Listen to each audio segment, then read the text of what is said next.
Video کو سماعت کرنے کے لیے دار المصطفیٰ آفیشیل یوٹیوب چینل کو سبسکرائب کریں اور بیل نوٹیفیکیشن آئیکن کو دبائیں۔ بسم اللہ الرحمن الرحیم الف لام میم ذالک الکتاب لا ریب فیہ ہدی للمتقین۔ السلام علیکم ورحمۃ اللہ تعالی وبرکاتہ۔ نحمده ونصلي ونسلم على رسوله الكريم وآلہ وصحبہ الکرام اجمعین ومن تبعهم بإحسان الى یوم الدین، اما بعد فاعوذ باللہ من الشیطان الرجیم، بسم اللہ الرحمن الرحیم، الف لام میم ذالک الکتاب لا ریب فیہ ہدی للمتقین۔ صدق اللہ مولانا العظیم وبلغنا رسولہ النبی الامین الکریم ونحن علی ذلک لمن الشاہدین والشاکرین والحمد للہ رب العالمین۔ حضرات گرامی، سرکار دو عالم صلی اللہ تبارک و تعالی علیہ وسلم جب مکہ شریف میں تشریف فرما تھے، یعنی مدینہ شریف کی طرف ہجرت سے پہلے، تو وہاں آپ کے سامنے، آپ کے آگے پیچھے، دائیں بائیں وہ لوگ تھے کہ جو شرک و کفر میں مبتلا تھے، یعنی مشرکین۔ اسی لیے اور وہ مشرک کیا کرتے تھے؟ ایک تو اللہ رب العزت کے ساتھ وہ دوسروں کو شریک کرتے تھے، اور دوسرا وہ موت کے بعد زندگی کے منکر تھے، مرنے کے بعد زندہ کیے جانے کا وہ انکار کرتے تھے، آخرت کا انکار کرتے تھے، اس کو تسلیم نہیں کرتے تھے۔ اسی لیے مکہ شریف میں ہجرت مدینہ طیبہ سے پہلے جو قرآن پاک نازل ہوا، قرآن پاک کا جو حصہ نازل ہوا، جو سورتیں نازل ہوئیں، ان میں اکثر حصہ عقائد حقہ پر مشتمل ہے، یعنی ان میں اللہ تبارک و تعالی کی وحدانیت پر، اور پھر یوم آخرت پر، اور انبیاء کرام بالخصوص حضرت ابراہیم علیہ السلام اور دیگر انبیاء کرام، چونکہ حضرت ابراہیم علیہ السلام کو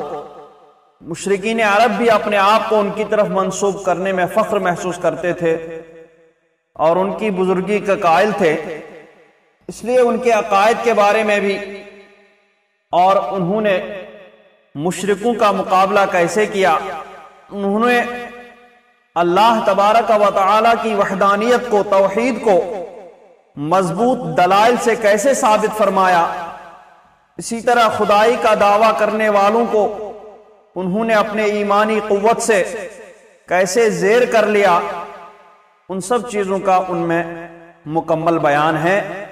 جو صورتیں مکہ شریف میں نازل ہوئیں ہجرت سے پہلے۔ پھر جب مدینہ منورہ کی طرف سرکار دو عالم صلی اللہ تعالی علیہ وسلم اور آپ کے صحابہ رضوان اللہ تعالی علیہ مجمعین کو ہجرت کی اجازت ملی اور آپ نے ہجرت فرمائی، تو وہاں مشرکین کے علاوہ دو اور قوموں سے آپ کا واسطہ پڑا، جن میں سے ایک قوم یہود تھی جو اپنے آپ کو حضرت موسیٰ علیہ السلام کی طرف منسوب کرتی تھی، اور دوسرے نصرانی تھے جو اپنے آپ کو حضرت عیسیٰ علیہ السلام کی طرف منسوب کرتے تھے۔ اور ایک اور گروہ آپ صلی اللہ تبارک و تعالی علیہ وسلم کے مدینہ طیبہ تشریف آور ہونے پر ظہور میں آیا تھا، اور وہ گروہ منافقوں کا گروہ تھا، منافقوں کی جماعت تھی۔ اسی لیے جو صورتیں قرآن کریم کا جو حصہ پھر مدینہ طیبہ میں نازل ہوا، اس میں ان تینوں جماعتوں کے عقائد اور یہود و نصارہ نے جو کتابوں میں تحریف و تبدیل کی اس کے بارے میں تفصیل اور ان تینوں جماعتوں کا رد پایا جاتا ہے۔ پھر کچھ وقت کے بعد جب مدینہ شریف اور مدینہ شریف کے اطراف میں یہ ساری جماعتیں مغلوب ہوئیں اور ایک اسلامی ریاست وجود میں آئی،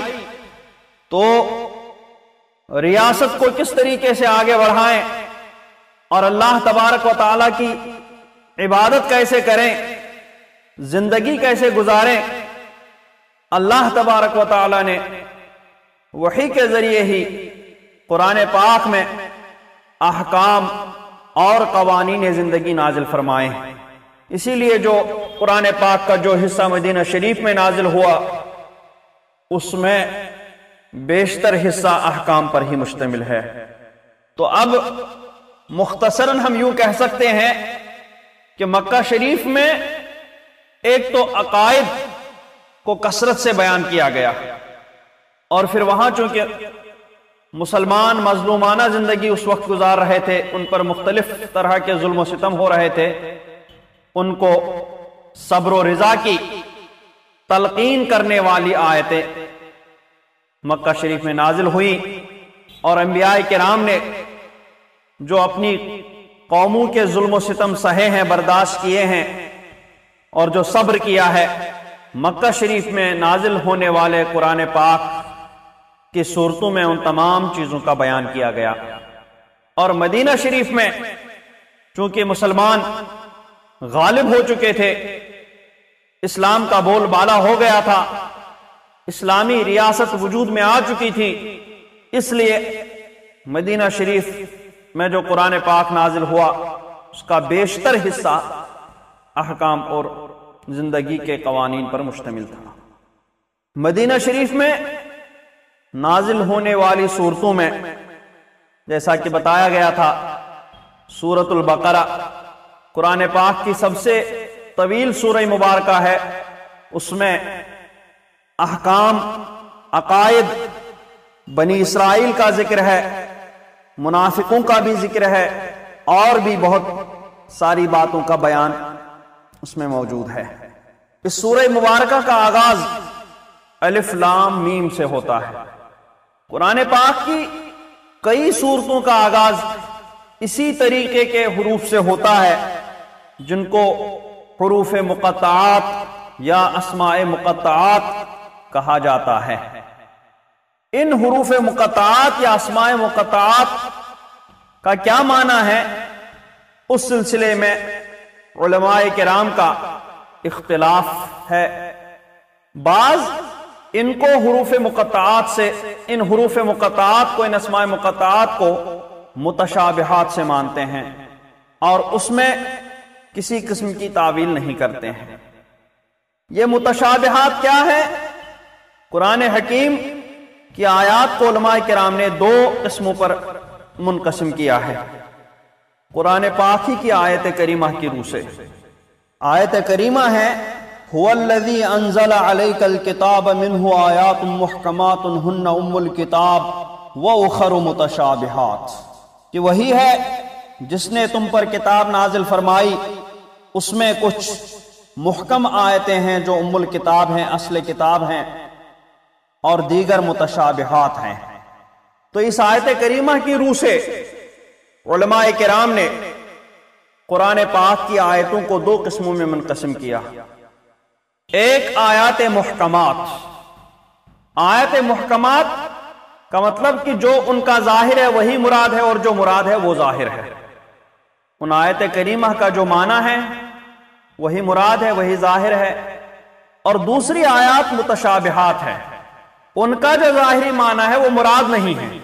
اور جو مراد ہے وہ ظاہر نہیں ہے۔ جیسے اللہ تبارک و تعالی کے لیے ید، ہاتھ، وجہ، چہرہ وغیرہ جیسے الفاظ، اسی طریقے سے اور کئی آیت کریمہ کہ اگر ید کا ظاہری معنی مراد لیتے ہیں تو یہ محکم آیت لیس کمثلہ شیء ان کے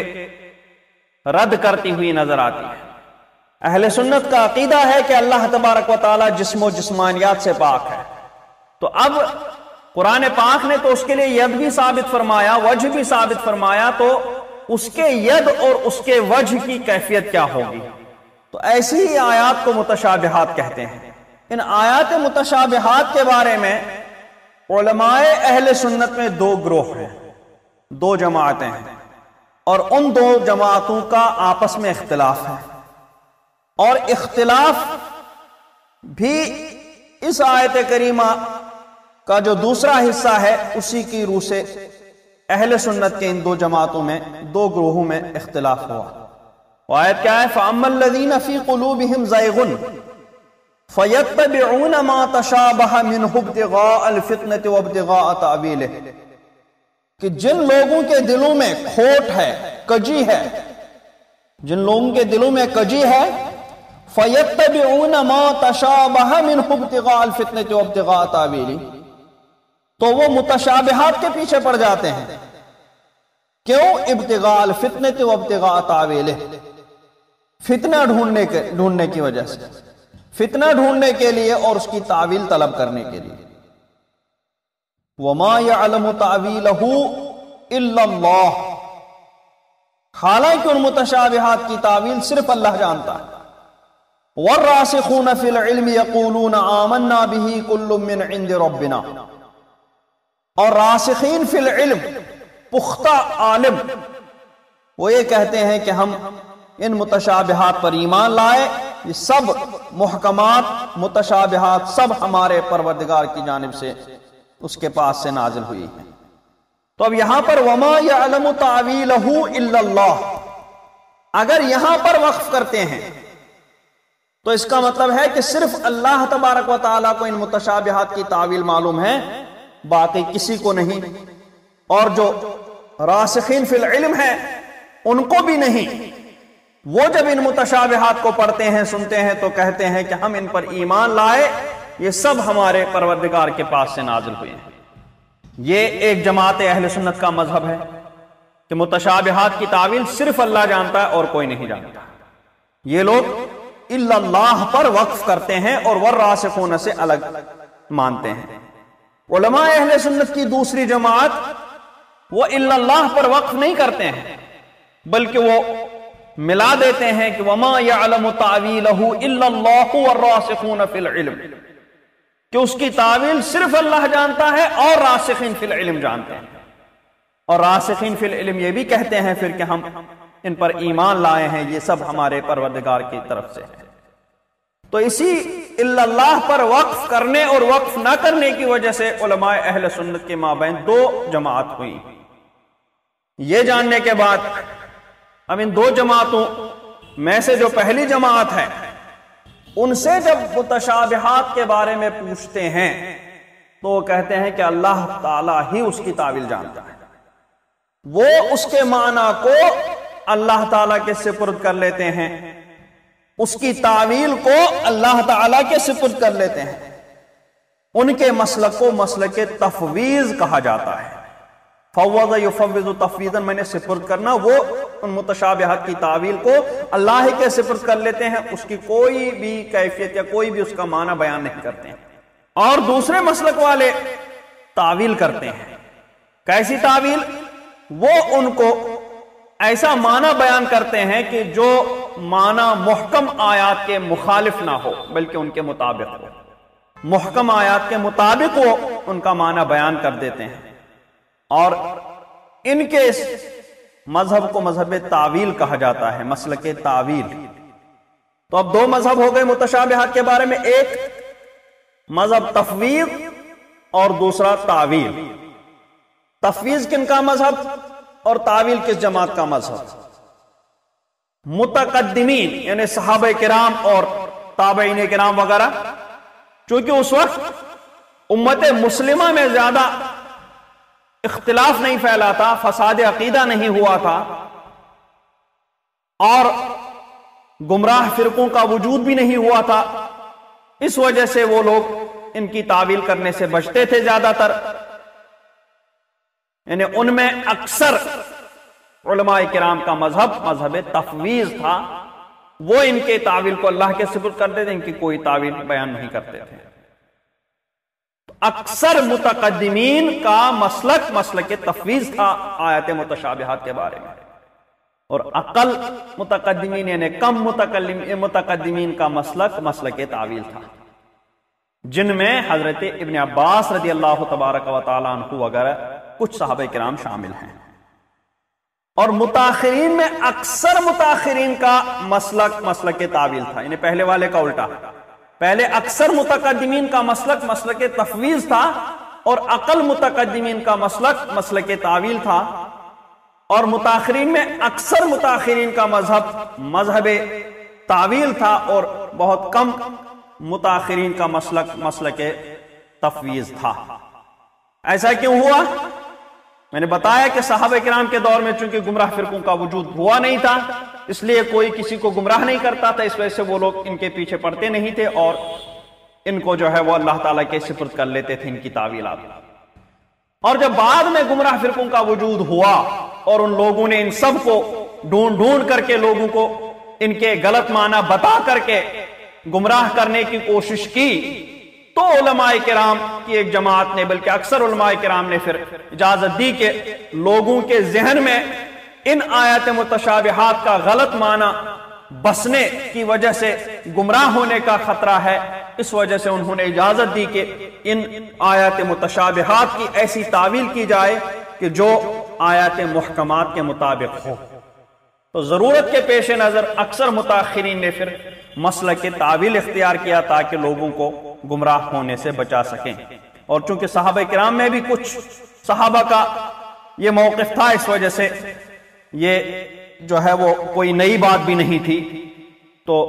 بہت سارے لوگوں کو گمراہ ہونے سے بچایا۔ پھر اب الف لام میم جو اسماء مقطعات ہیں، اب ہاں یہاں ایک بات اور یہاں پر اب سامنے آتی ہے کہ آیت متشابہات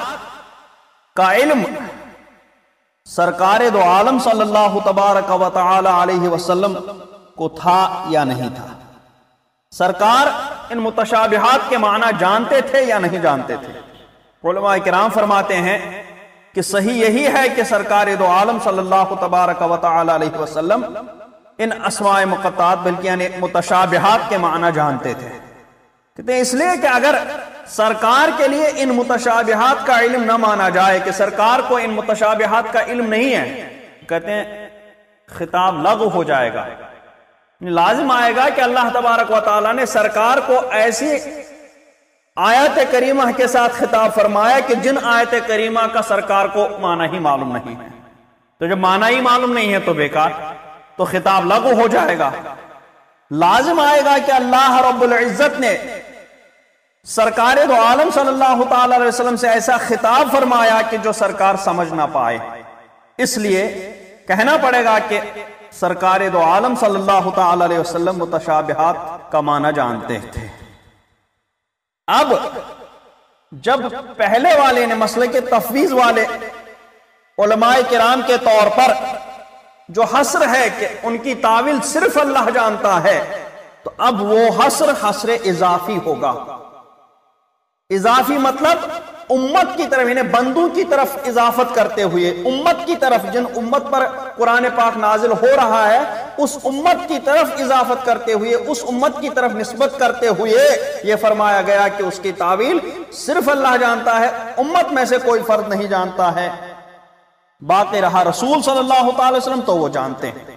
تو پہلے والے علماء کرام کی ان کے مسلک کے مطابق اس میں جو حصر ہے آیت کریمہ میں وہ حصر اضافی ہے، یعنی امت کے اعتبار سے، اور اگر حصر حقیقی ہی مراد لیا جائے تو پھر اس سے مراد علم ذاتی ہوگا، یعنی ان متشابہات کا علم ذاتی صرف اللہ تبارک و تعالیٰ کو ہے۔ رہا علم عطائی، یعنی اللہ تبارک و تعالیٰ کسی کو عطا فرما سکتا ہے نہیں فرما سکتا، تو اس میں یہ ہے کہ اللہ تبارک و تعالیٰ دوسروں کو بھی عطا فرمائے گا، تو بعطائے الہی دوسروں کو بھی ان متشابہات کا علم حاصل ہو سکتا ہے۔ اب اس کے بعد اب صرف میں ید کے مطابق بتا دوں اور وجہ کے بارے میں بتا دوں، باقی تو متشابہات کی بڑی مستقل کتابیں بھی لکھی گئی ہیں ان کے بارے میں. میں یہاں صرف اب ایک مثال بتاتا ہوں کہ ان لوگوں نے جو مسلک تفویض والے ہیں انہوں نے ید کا کوئی معنی بیان نہیں کیا، ایسے ہی وجہ کا کوئی معنی بیان نہیں کیا، کہا کہ اس کا معنی اللہ رب العزت کے سپرد ہے. لیکن جو تعویل والے ہیں انہوں نے ید کا معنی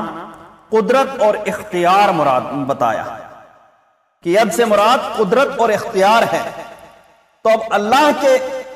ید سے مراد اللہ تبارک و تعالیٰ کی قدرت اور اس کا اختیار ہے. اور ید بمعنی قدرت و اختیار عرب میں شائع و ضائع ہے.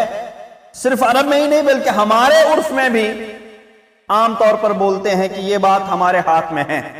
یہ بات ہمارے ہاتھ میں نہیں ہے، یعنی ہمارے اختیار میں ہے، ہمارے اختیار میں نہیں ہے. ایسے ہی وجہ اسلم وجہہ للہ، وجہ سے مراد مسلک تفویض والے تو اللہ ہی کے سپرد کر لیتے ہیں، وہ کوئی تعویل نہیں کرتے. لیکن جو مسلک تعویل والے ہیں وہ کہتے ہیں وجہ سے مراد اللہ تبارک و تعالیٰ کی ذات ہے. تو کل شیء ہالک الا وجہہ، سب کچھ ہلاک ہوگا سوائے اس کی ذات کے. اور وجہ سے وجہ بول کر کے ذات مراد لینا بھی